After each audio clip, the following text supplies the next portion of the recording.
नमस्कार, हमारा नाम है समरीन और आपने देखना शुरू कर दिया है लाइव सिटीज। देखिए, बिहार की 4 विधानसभा सीटों पर 13 तारीख को वोटिंग होनी है। आपको मालूम है कि 23 नवंबर को नतीजे भी आ जाएंगे और अब ऐसे में जन सुराज के सूत्रधार प्रशांत किशोर ने भी अब बिसात बिछानी शुरू कर दी है। आपको बता दें कि बीते दिन प्रशांत किशोर की सीक्रेट मीटिंग हुई है।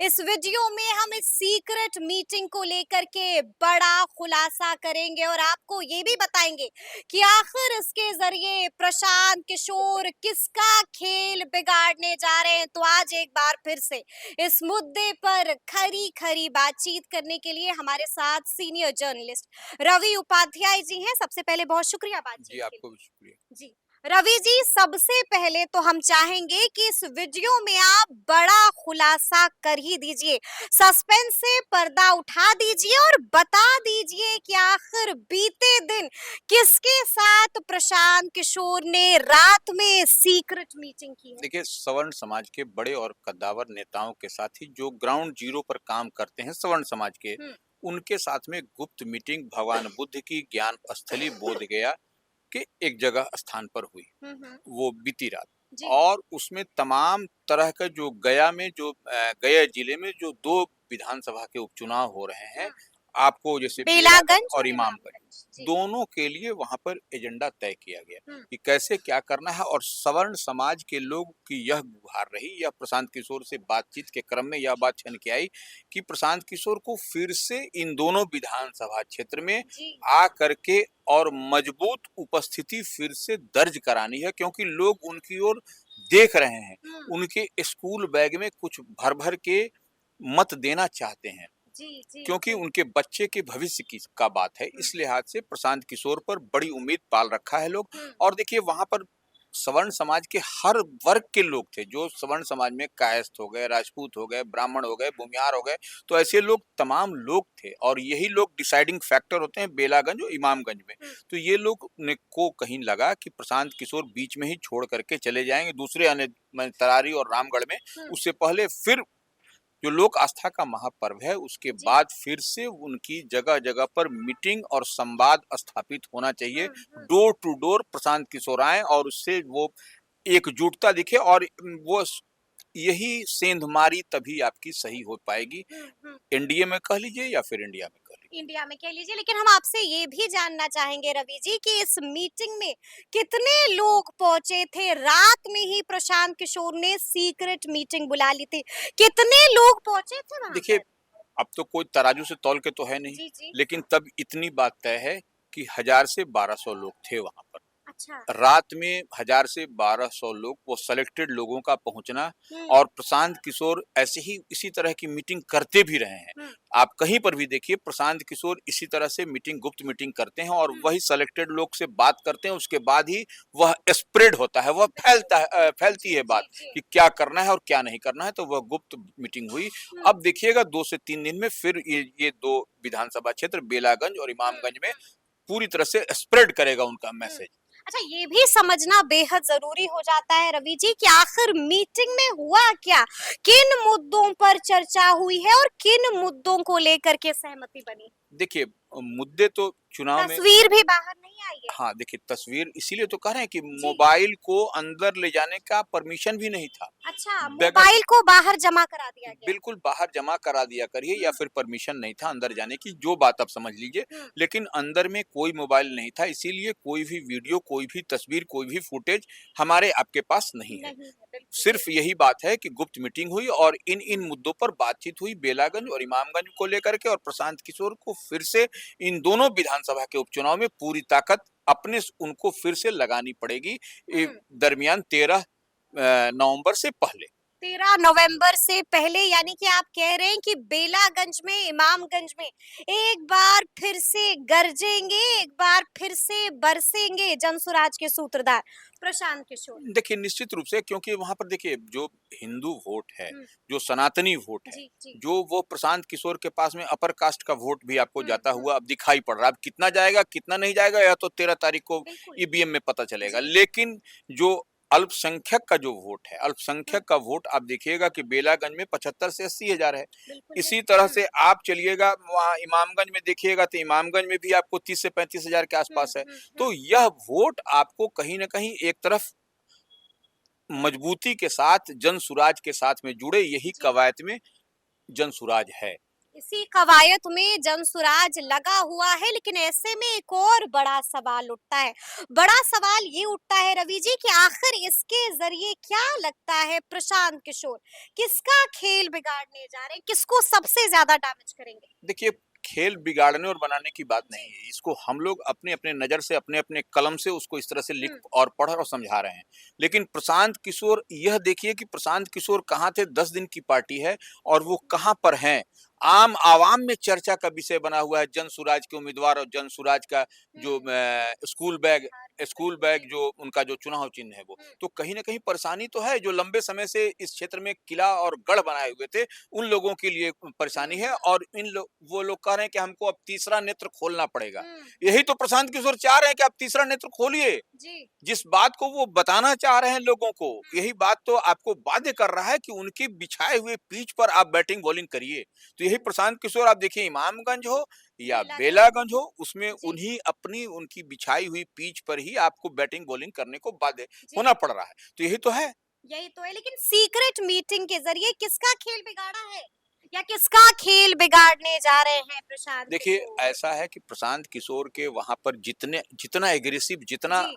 प्रशांत किशोर प्रचार कर रहे हैं, उतना बेलागंज और हुँ, इमामगंज दोनों में देखिए आपको बेलागंज में तो स्पष्ट है जेडीयू और आरजेडी दोनों को वहाँ पर बिल्कुल जी। कुछ न कुछ झटका-झुटकी हो रहा है। झटका-झुटकी हो रहा है। इमामगंज में भी वही देखिए जो जी। वीवीआईपी कैंडिडेट हैं, हुँ, दीपा मांझी कह लीजिए या फिर जो अन्य आरजेडी के प्रत्याशी हुँ, हैं, हुँ, उनको भी वहाँ पर बेहतर होता हुआ नहीं दिखाई पड़ रहा हुँ। है। तो ये प्रशांत किशोर निश्चित रूप से सबके लिए परेशानी का सबब बने हुए हैं। अभी तक तो यही दिखाई पड़ रहा है। अभी तक यही दिखाई दे रहा है। हम आपसे ये भी जानना चाहेंगे, जैसा कि आपने बताया कि परेशानी का सबब लगातार बने हुए हैं और इसी बीच प्रशांत किशोर मुसलसल रवि जी भविष्यवाणी भी कर रहे हैं। बीते दिन एक और बड़ी भविष्यवाणी कर दी, साफ साफ कह दिया कि हम ऐसे तो चारों सीट जीत रहे हैं, लेकिन बेलागंज हम रिकॉर्ड मतों से जीत रहे हैं। क्या लगता है आपको, ये प्रशांत किशोर का कॉन्फिडेंस बोल रहा है या ओवर कॉन्फिडेंस बोल देखिए, रहा है? जिस तरीके से प्रशांत किशोर के साथ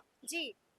आम आवाम चढ़ रहा है, हुँ, जिस तरीके से आम आवाम उनके साथ मजबूती के साथ कदम में कदम मिला करके चल रहा है हुँ, बेलागंज में, वह स्थिति माने हर 1 घंटे बाद बदल रही है वहाँ तेजी के साथ। जी।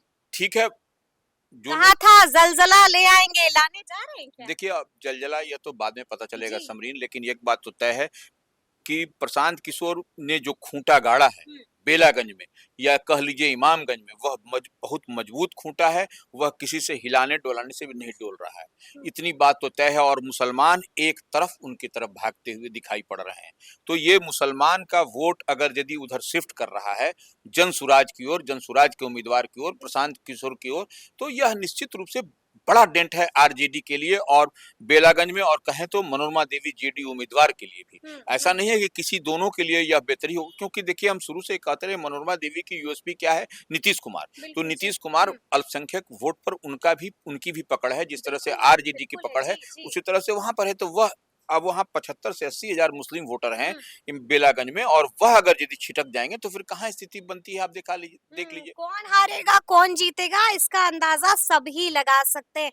यानी कि ये बड़ी चीज़ होने जा रही है। बड़ी चीज होने जा रही है और हुँ, ये निश्चित रूप से देखिए इसको आप किस तरह का आपका चश्मे का पावर क्या है हम नहीं जानते, लेकिन अगर चश्मे का पावर अगर जी। ठीक है तो आप उसको विजुअलाइज कर पा रहे हैं, वो उसको समझ में समझ आ पाएँगे, बिल डिकोड कर पाएँगे, लेकिन इसी बीच रवि जी बीते दिन एक और बड़ा वाकया बेलागंज में पेश आया और आपको भी मालूम है कि राजद को बेलागंज में बड़ा झटका लग गया है। किसने दिया है ये झटका? देखिए बेलागंज में वहाँ एक बड़े उम्मीदवार थे। हुँ, बड़े उम्मीदवार थे माने उम्मीदवार की चाहत रखते थे और जी। वो आरजेडी के नेता थे। ठीक है। पिछले दिनों वो जेडीयू से इधर पाला बदल हाँ। करके इधर आए थे आरजेडी में लोकसभा चुनाव के जी, पहले, जी, जी। और उनको उम्मीद थी, वो जिला परिषद के उपाध्यक्ष हैं शीतल प्रसाद यादव, जी। उन्होंने आरजेडी को छोड़ दिया, तिलांजलि दे दिया, इस्तीफा कर दिया। लालू मनोरमा देवी के देवर हैं। वो तो ठीक है, लेकिन जी। मनोरमा देवी के देवर रहते हुए भी वो उनकी पार्टी राजद से में थे। राजद में थे, तो वह देखिए कहीं न कहीं वह उनके साथ में, वह जो बोल रहे हैं मेरे साथ में हुँ। छल किया गया, मेरे साथ धोखा किया गया, मेरे साथ जो हमको बोला गया था कि आपको, तो वह उम्मीद पर खरा नहीं उतरा, तो वो छोड़ दिया और वो इस्तीफा दे दिया। इस्तीफा लालू देकर के प्रसाद यादव को पत्र भेज दिया। सबको, जगदानंद सिंह सबको पत्र जी, भेज जी, करके जी। अब वह मनोरमा देवी के पक्ष में मजबूती के साथ हुँ। खड़े हैं। तो यह एक बड़ा झटका बेलागंज में दिखाई पड़ रहा है। बिल्कुल, तो बिल्कुल, ये बिल्कुल। कहीं न कहीं आप वहाँ पर डॉक्टर विश्वनाथ, अब देखिए वहाँ पर बेलागंज में एक समस्या और है। जी। वहाँ पे बेलागंज में डॉक्टर विश्वनाथ आरजेडी के उम्मीदवार हैं और निर्दलीय प्रत्याशी भी एक विश्वनाथ विश्वनाथ। यादव जी, हैं। जी। तो ये बड़ा लालू यादव भी है। एक लालू यादव भी जी, हैं। तो बिल्कुल। ये बड़ा एक कन्फ्यूजिंग है और बड़ा इंटरेस्टिंग भी है। इसका भी घाटा हो सकता है। इसका भी देखिए घाटा, एक ही नाम के 2 उम्मीदवार हैं, तो जो कन्फ्यूजन की स्थिति। कन्फ्यूजन की स्थिति जी, होगी जी। वहाँ पर कि हम वही तो नहीं है, तो यह इसमें भी वोट का कटिंग होगा। इसको इसीलिए हम कह रहे हैं कि विश्वनाथ यादव जो आरजेडी उम्मीदवार हैं, जी। उनको पूरी तरह से क्लैरिटी के साथ क्लैरिटी के लोगों के साथ बीच में आ जाना पड़ेगा कि देखिए भैया और हम अपनी बात समझानी होगी। क्या लगता है रवि जी, ओसामा साहब कब पहुंचेंगे बेलागंज? देखिए जो जानकारी समरीन जी। मिली है, जो जानकारी आ रही है कि लोक आस्था का महापर्व छठ के बाद हुँ। इधर जेपी नड्डा भी होंगे बिल्कुल होंगे। जी। नीतीश कुमार के साथ, हाँ।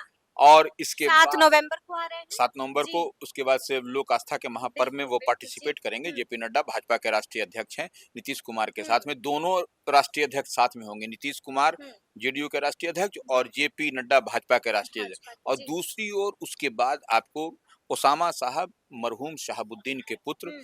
जो कहा जाता वो है और तेजस्वी यादव वो साहब तेजस्वी होंगे। यादव, जब दोनों दहाड़ेंगे तो समा और फिजा फिर क्या बदलती है, क्या होती है, यह देखने वाली बात होगी। और निश्चित रूप से जब ओसामा साहब दहाड़ेंगे तो उनका दहाड़ने का मतलब कुछ न कुछ होगा। कहा ये भी जा रहा है कि तेजस्वी यादव भी कॉल करके बात करेंगे ओसामा साहब से। देखिए बात तय करना, होगा कि कब देखिए जाना है उपचुनाव में। एक बात कहेंगे, बहुत जी।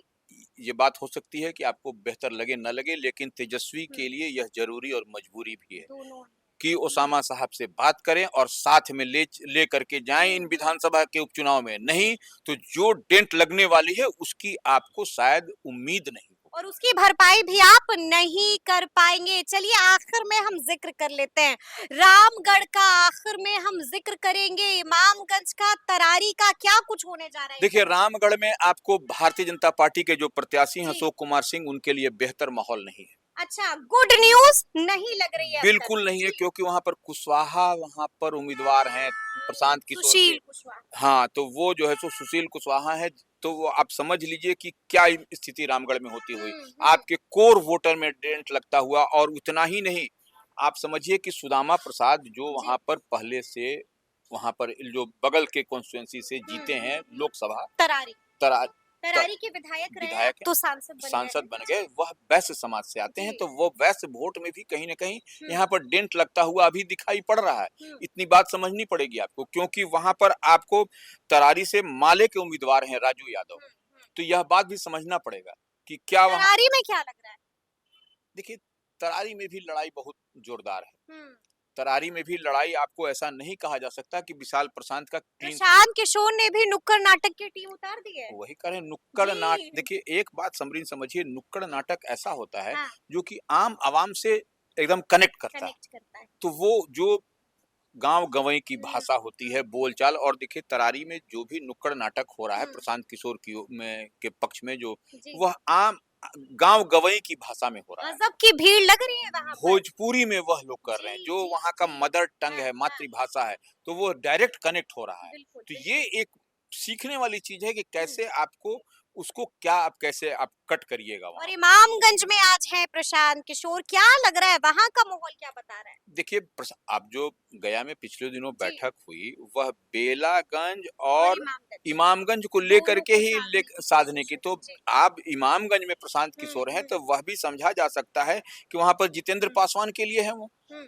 वो चिकित्सक हैं, बिल्कुल, बिल्कुल। डॉक्टर जी, हैं, तो जी। उनके लिए तो वह निश्चित रूप से दीपा माझी के लिए तो परेशानी हम लोग शुरू से बोल रहे हैं। परेशानी का सबब है। तो देखिए हमने आपको बताया है इस वीडियो में कि बीते दिन प्रशांत किशोर ने कौन सी चाल चली है और किसके साथ सीक्रेट मीटिंग की है। तो अब देखना होगा कि इसका फायदा कितना मिलता है प्रशांत किशोर को, इसका फायदा कितना मिलता है जनसुराज को। तो फिर ये पूरी बातचीत आपको कैसी लगी है कमेंट करके हमें जरूर बताइएगा। तो ऐसे तमाम अपडेट्स के लिए ऐसे ही हमारे साथ बने रहिएगा और देखते रहिएगा लाइव सिटीज। बहुत शुक्रिया।